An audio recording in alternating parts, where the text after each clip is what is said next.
Padyshim që pjesën e Luanit në projekt buxhetin 2026, që sapo ka shkuar në parlament, e zën pensionistët, për të cilët e nisin vitin e ardhshëm me 100 milion euro shtesë përveç indeksimit.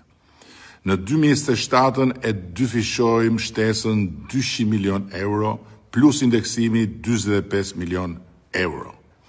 Në 2028 e trefishojmë 300 milion euro plus indeksimi 46 milion euro. Në 2029 e katërfishojmë 400 milion euro plus indeksimi 47 milion euro. Dhe në 2030 e pesëfishojmë 500 milion euro plus indeksimi 48 milion euro. Pra janë rreth 1.7 miliard euro më shumë që pensionistët do të marrin mbrapsht nga investimi i tyre për mandatin ton të katërt qeverisës.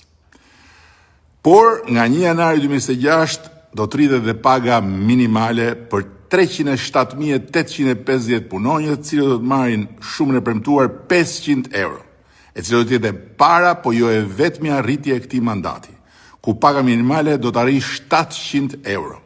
Jo vetëm kaq, po siç e kemi premtuar, qeveria do të subvencionojë për një periudhë 9 mujore me 90 milion euro edhe shtesën e kostos së sigurimeve për të punësuarit në sektorin privat.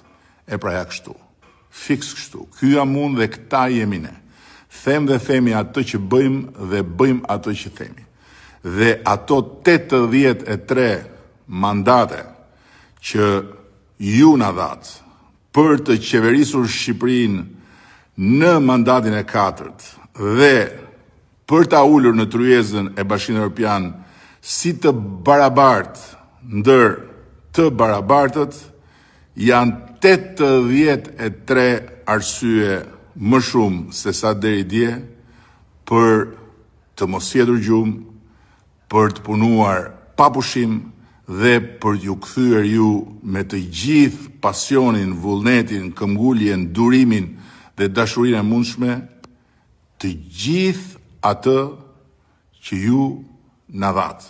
Një besim të jashtëzakonshëm që është privilegj i jashtëzakonshëm.